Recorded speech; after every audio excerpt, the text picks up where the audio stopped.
السلام علیکم ورحمۃ اللہ نحمدہ ونصلی علی رسولہ الکریم اما بعد بسم اللہ الرحمن الرحیم وللہ علی الناس حج البیت من استطاع الیہ السبیل۔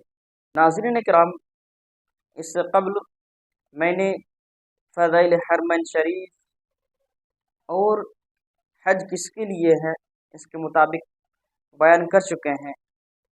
انشاءاللہ آج میں انہی میں سے ایک اہم شکل یعنی خانہ کعبہ، بیت اللہ، اللہ تعالیٰ کا گھر، اس کے متعلق چند باتیں آپ کے سامنے رکھنے جا رہے ہیں۔ ناظرین کرام، سب سے پہلے آپ یاد رکھیں کہ خانہ کعبہ یعنی بیت اللہ یہ اللہ تعالیٰ کا سب سے پہلا گھر ہے، یعنی روئے زمین کے اندر یہ سب سے پہلا گھر جو مکہ مکرمہ میں موجود ہے وہ خانہ کعبہ۔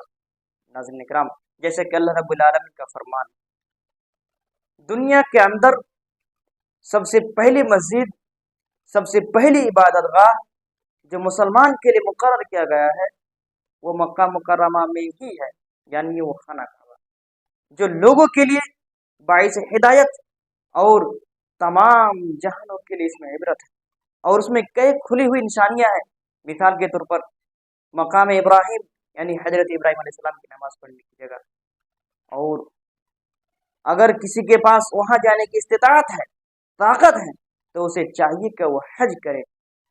ناظرین کرام، اگر وہ شخص حج نہ کر پائے، یعنی اگر وہ اس کا انکار کرے، تو وہ شخص جان لے کہ اللہ تعالیٰ تمام لوگوں سے باخبر ہے۔ ناظرین کرام، اس آیت میں چند باتوں کی طرف توجہ دلائی ہے، خاص کر کے 5 باتوں کی طرف۔ ان میں سے پہلا یہ ہے کہ یہ سب سے پہلا گھر ہے، یعنی یہ خانہ کعبہ اللہ تعالیٰ کو سب سے پہلا گھر ہونے کا شرف حاصل ہوا۔ جیسا کہ حضرت ابو ذر سے روایت ہے کہ رسول اکرم صلی اللہ علیہ وسلم سے انہوں نے پوچھا، اے اللہ کے رسول، دنیا کے اندر سب سے پہلی مسجد، سب سے پہلا گھر کون سا ہے؟ آپ صلی اللہ علیہ وسلم نے فرمایا مسجد حرام۔ اس کے بعد پھر کون سی؟ تو پھر آپ صلی اللہ علیہ وسلم نے فرمایا مسجد اقصی۔ تو انہوں نے فرمایا ان دونوں کے درمیان کتنی مدت کا فاصلہ ہے؟ تو آپ صلی اللہ علیہ وسلم نے فرمایا 40 سال۔ ناظرین کرام، یہ دونوں مسجدوں کے درمیان صرف اور صرف 40 سال کا فاصلہ ہے۔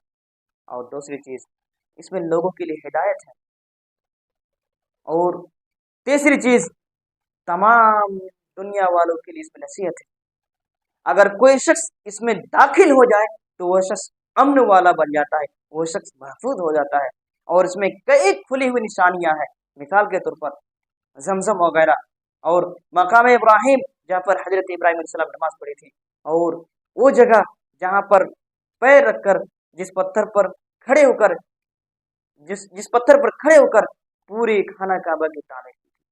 اور اس میں یہ بات بھی بتائی گئی ہے کہ وَلِلَّهِ عَلَى النَّاسِ حِجُّ الْبَيْتِ مَنِ اسْتَطَاعَ إِلَيْهِ السَّبِيلَ۔ اگر کوئی شخص اس گھر میں آنے جانے کی طاقت رکھتا ہو، یعنی آمد و رفت، آنے جانے کی طاقت رکھتا ہو، اس کے پاس صحت یابی ہے، اس کے پاس صحت ہے، تو اس کے چاہیے کہ وہ حج کرے۔ اگر وہ آنے جانے کی طاقت رکھتا ہو تو اس کو چاہیے کہ وہ حج کرے۔ اگر وہ شخص وہ حج نہ کرے تو پھر وہ اللہ تعالیٰ کے پاس اس کا انجام کیا ہے اللہ تعالیٰ بخوبی جانتا ہے۔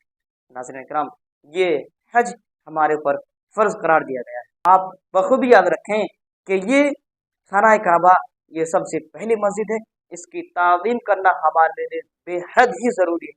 اس کی بے حرمتی کی پامالی کی کسی کی اجازت نہیں۔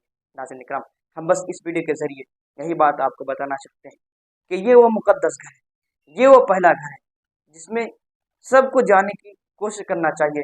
ہاں، وہ الگ بات ہے کہ اللہ تعالیٰ جس کو بلاتا ہے وہی جاتا ہے، لیکن کم سے کم دعا تو یہ کرے کہ اللہ تعالیٰ ہم سب کو بلائے۔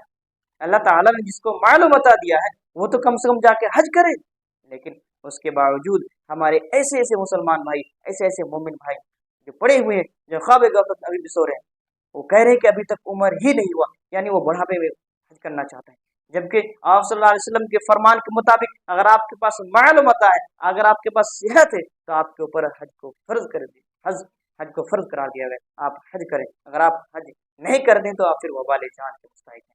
اللہ تعالی ہم سب کو حج کی ادائیگی توفیق عطا فرمائے، اور خاص کر کے مکہ مکرمہ اور خانہ کعبہ کی تعظیم کرنے اور اس میں جا کر عبادت کرنے کی توفیق عطا فرمائے، آمین۔ السلام علیکم ورحمۃ اللہ۔